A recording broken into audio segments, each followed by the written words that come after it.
Hello, today I'm going to talk about a few of the costumes in the Disney movie The Jungle Cruise. The Jungle Cruise was directed by Jaume Collet-Serra and is based on the Disneyland Disney World ride of the same name. Set in 1916, The Jungle Cruise follows Dr. Lily Houghton and her brother McGregor as they hire Frank Wolf to help them find a magic tree, maybe? It takes place in the jungle in Brazil, and there are plenty of characters who have interesting costumes, but I'm mostly going to focus on Lily. The best way I can describe this movie is The Mummy from 1999, but not as good. This comes as a surprise to no one, but The Jungle Cruise feels like another mediocre recreation of some previous Disney concept just to make more money. Not to mention the plot of the movie gets very confusing, and there are way too many spiders. In 1916, the Edwardian period had ended and the First World War had started. In between the elegant lace dresses of the Edwardian era and the complete shift in silhouette of the 1920s, the 1910s are definitely an interesting time for fashion. I've read this period called a variety of things: the later Edwardian era, the Titanic era, but a lot of those stop at 1914, so I'm not exactly sure what to categorize this movie as. I'll probably just refer to it as the 1910s or World War I era. The costume designer for the Jungle Cruise is Paco Delgado, who also designed Les Miserables, A Wrinkle in Time, and Cats, apparently. I'm not going to criticize him. I don't think it's his fault that some of the costumes feel off. The background costumes are really, really well done, and it's clear he knew what he was doing. I suspect the director and others had more say in changing what Lily was wearing. So in general, I honestly don't have that much to say about the costumes in the Jungle Cruise. They clearly do the job they were created for, and most of them are men's costumes, which are not as interesting to me, so I didn't pay very much attention to them. But there are some costumes that did catch my attention, and that's what I'm making this for. Before I talk about those, I'm going to give a bit of background on the ride. Well, you just can't believe it, folks. The colors are so unbelievable.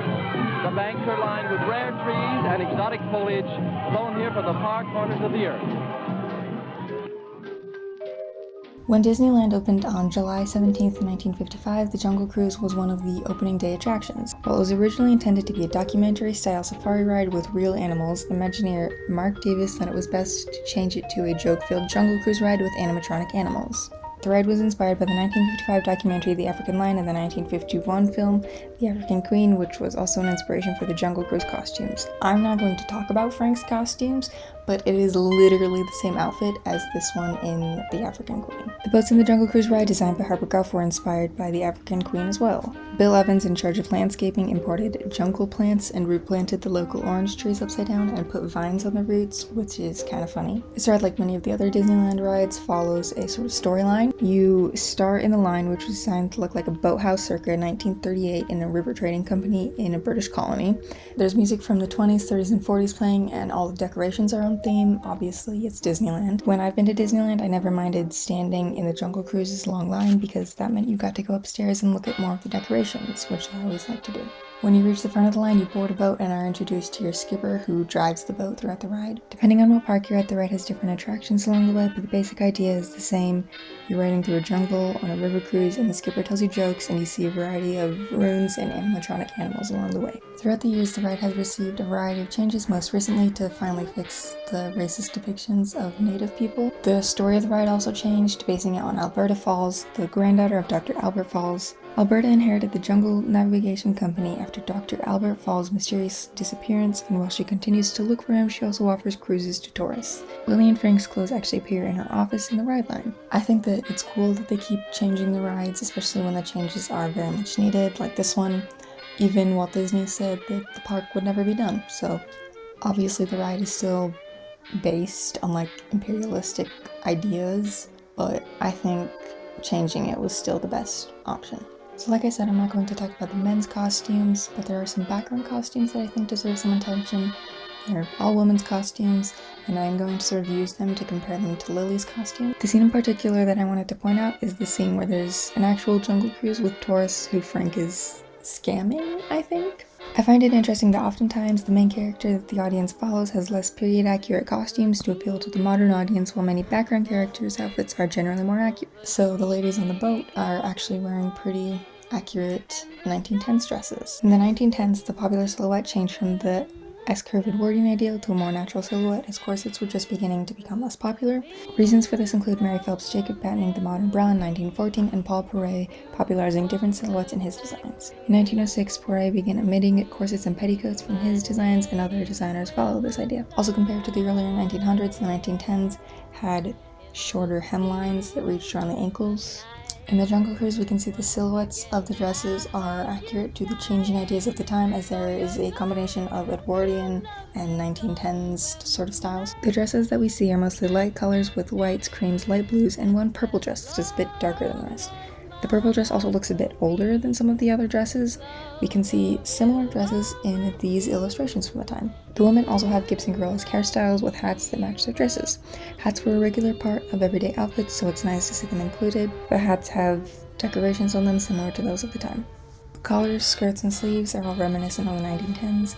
And overall, I think these costumes are very well done and my favorite in the movie. So the reason these dresses stood out to me is because they're such a stark contrast to Lily's outfits, and not in like a good way, like, wow, she's the main character, we can differentiate her, but she looks so out of place compared to these characters. So now I'm finally going to talk about Dr. Lily Houghton, who's the protagonist of this movie, and I don't hate her character, I just think the trope is way overdone. I'm not the first to point out that companies like to set their progressive movies in the past so that they can avoid controversies of the modern time. Not to mention, Lily is just Evie from The Mummy, but less interesting. I don't have anything against Emily Blunt. I think she's a perfectly fine actress. I just think this character was written kind of weird, and I also think that if this movie wasn't just capitalizing on the ride renovations, then maybe there would be some actual heart put into it that made it feel better. I know that movies can't have 100% accuracy to the past, obviously, and it's different with fantasy movies, but Lily's clothes are still pretty disappointing. You can see where they take inspiration from, but they look so modern. And I know that movies have to appeal to modern audiences, so they have to sort of modify the historical accuracies, but they didn't do a good job at all. They went way too far. So the pants thing, the most prominent aspect of Lily's character is her pants, and the joke gets very annoying very quickly. It's not just my pretentiousness, it's just the joke is so overdone, it's so annoying. They point out that it's uncommon for women to wear pants in this time period, which is true, but that doesn't mean it was completely unseen. Lily wearing pants is not something that would be impossible in this time period. For Western women, the 1850s were the beginning of the sort of modern style of pants that we think of. In 1851, Elizabeth Smith Miller wore Turkish dress, and Amelia Bloomer apparently loved them, writing in a newspaper about them, so the bloomers were created. Many women wrote to Amelia asking for the pattern, and while the bloomers weren't really seen as everyday wear, clearly women were wearing them for something. The bloomers were part of the women's rights movement, mostly because they were easier to walk around in than the long dresses of the 1850s. These bloomers were, yes, controversial, and women seeing them might have been made fun of. An interesting thing that I found out is that in the Civil War, a lot of nurses took to wearing them on the battlefield, which makes sense. The next big moment for women's pants was in the 1890s, when men's and women's sportswear became common, especially for cycling. In order to actually be able to ride a bike, women adopted pants, and we can find many examples of this. Women also began wearing split skirts, which could easily convert from pants to a skirt for whatever situation. In World War I, many women took to wearing pants in factories while they were working, because obviously wearing a skirt is probably a safety hazard. Although the Jungle Cruise takes place in the late 1910s, just before the 1920s were a huge decade for fashion. Along with other changes to women's lives, they were wearing pants for all types of reasons now. I'd also like to mention that there are plenty of records of women cross-dressing, just straight up wearing men's clothes instead of adapting them to women's styles. There are many instances of this, especially in the Civil War. The movie takes a very simple approach to the long and complicated history of women wearing pants. A woman in the past wearing pants? Impossible, unless she's this movie character that we created. In fact, the whole movie has a pretty cartoonish view on how women were seen and treated in this time period. This review says it pretty well. There's also some curious choices when it comes to how they frame the sexism and misogyny of the time. Is it believable that a group of male scientists who very recently lived under Queen Victoria would find it laughable to suggest that a woman could lead an Amazonian tribe? A tribe whose chief, a lady, was... actually worked rather well. I really don't like how they make this movie look so black and white. I know that it's a Disney movie and it's, you know, just like a kid's movie technically, but there are so many Disney movies that have complicated narratives with really well-developed characters, and this one is not one of those. That's enough complaining. Back to talking about Lily. Delgado used Amelia Earhart as an inspiration for her clothes, who lived later than Lily, but she is a fashion icon. Looking through interviews with him, I found it interesting that at one point he said that he found it difficult to picture any woman from his time period who wouldn't have trouble putting on a pair of pants and wearing them like Lily did, which I think is interesting and I agree with completely. And I do like using Amelia Earhart as an inspiration. I think that was a good idea. I get why he did that, but I wish this movie was set in the 1920s or 1930s instead, because that would have made so much more sense. I like the idea of using Amelia Earhart as an inspiration, but it does kind of throw off the rest of the 1910s costumes. Looking at Lily's outfits, it's clear that there were conflicting opinions and ideas for her. So the first outfit that we see Lily in is a green dress. It has a 1910s silhouette reminiscent of these drawings I found from the time. She has on a white collar blouse underneath and a matching green hat. The dress has a dark green collar and this panel thing on the front. The skirt underneath isn't really green, it looks kind of red or purple or something, which I thought was a bit strange, but I guess it doesn't look too bad. I also think there's probably historical inspiration for this that I just couldn't find. I mean, dresses did have different color skirts, so. I was also thinking that this weird panel reminds me of the split skirts that were worn at the time. Canary Costuming on Instagram made these, and when I saw them, they instantly reminded me of Lily's skirt. However, there's nothing that actually indicates that her skirt is pants other than that, but it would have been nice if they were, considering how much she likes wearing pants. And Lily's hair is meh. I'm more focused on the clothes than the hair, but it just looks kind of boring. She has a low bun, which was common, and it's possible that someone could do their hair like this in the 1910s, but I feel like there was kind of a lack of effort there. So the next outfit, for just a minute, Lily changes to a tan explorer outfit. She's sneaking around in a museum, and there's this scene which is, again, very similar to Evie from The Mummy. She puts on the tan jacket, pants, and boots over her blouse, and she also has a pith helmet. It is clearly inspired by the explorers from the time. It's a pretty basic outfit. Maybe she just should have worn this the whole movie. I mean, at least it would have kind of made sense. I don't really have much to say about it. We actually don't see it for very long, so. Another outfit that Lily wears for only one scene is this orange sweater. She's wearing it over the same shirt, and I'm pretty sure the pants that were stolen from the explorer outfit. I do like that they reused the clothes here. The sweater is also nice, but is it historically accurate? It's just a plain sweater. And I did find an ad from the time that has a pretty similar looking one, so it would seem that there is some historical basis for this sweater. Out of all of Lily's outfits, this is probably the one that I'd actually want to own. Lily now has a high bun, which looks more modern. It's clear that they wanted to use this hairstyle to differentiate between the earlier dress, which we assume Lily did not want to wear, and her other outfits that she feels more comfortable in. I just don't know why they decided to change the hair to something worse. When Lily gets to Brazil, she is wearing the tan explorer jacket that she took from the museum. Underneath is a very modern looking blue blouse, a red bandana, and a different pair of pants than the one from the explorer outfit. The silhouette is not very 1910s. It unsurprisingly looks very modern. While the jacket is kind of cool, the shirt is not good. When the trailer for this movie first came out, I thought that it was going to take place at the same time as the Jungle Cruise ride in the 1920s or 30s or even later, and so I was assuming that they were just poorly imitating a 1930s style blouse. I suppose maybe they were, since Amelia Earhart was an inspiration. When I saw the other ladies' dresses, I was really surprised because they are so clearly 1910s. It completely takes me out of the movie. Her hair is, again, in the high bun, unfortunately. She also takes off the jacket pretty quickly, and we never see it again, which kind of sucks. I'm wondering if they didn't lean towards the more stereotypical British explorer look to sort of avoid the imperialistic implications that come with it. I'm also going to bring up the pants again. To me, it seems logical that Lily would wear pants into a jungle even if she is a woman in 1916. This makes it confusing when the other characters make fun of her for wearing them. She's not like in London at the nice museum, she's in the jungle. That's a reasonable place to be wearing pants. In most of the movie, Lily's wearing some variation of this green shirt and these pants. The thought is there, but they leaned way too hard into appeasing the audience instead of making the fashion cohesive. It's not the worst I've ever seen, but it just doesn't fit as well as it could have. Maybe if Lily was wearing a more Edwardian style shirt, or if the pants actually had an era accurate shape, it would look better.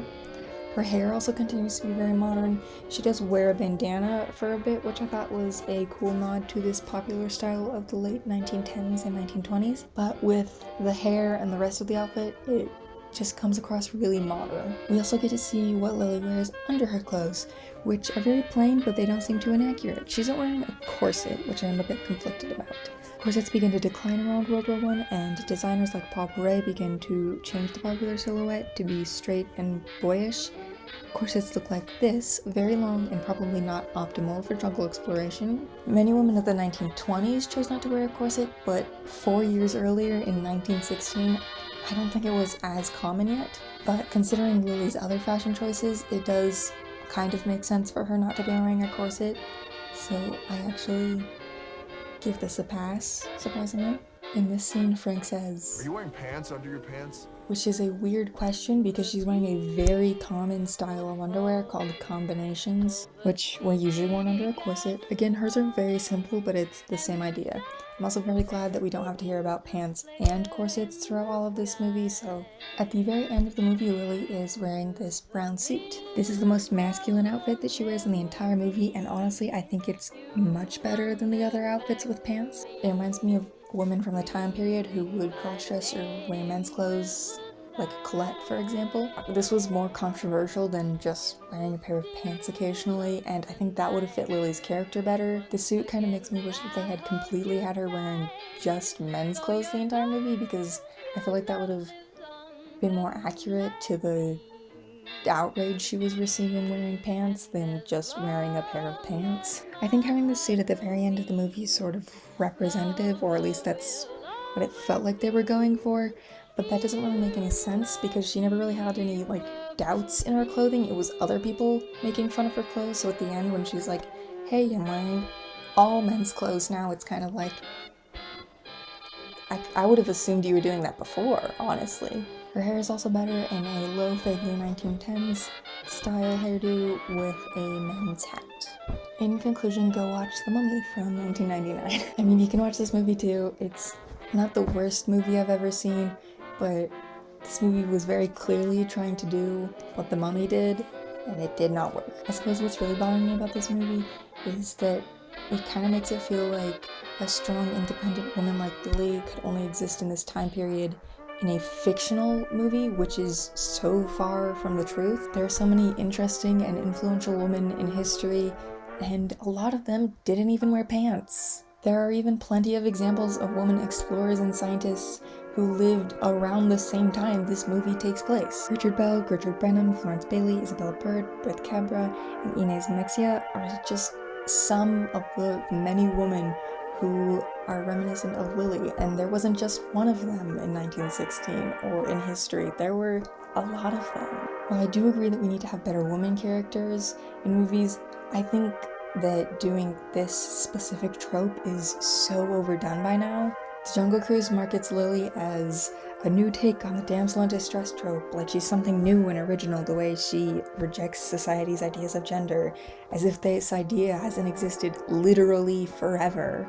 Every time Disney releases a new movie with a strong female protagonist, they act like this is the first time they've ever created something like this, like she's a completely new, original, first-of-her-kind character. And again, I didn't hate this movie. It was, just a silly, fun little movie. I think I was just disappointed because I really liked the ride. So if I got anything wrong, which I'm pretty sure I did somewhere, I would love to know. Feel free to tell me. If you like this video, you can subscribe or like, and I will hopefully make another video soon. Thank you for watching. Bye!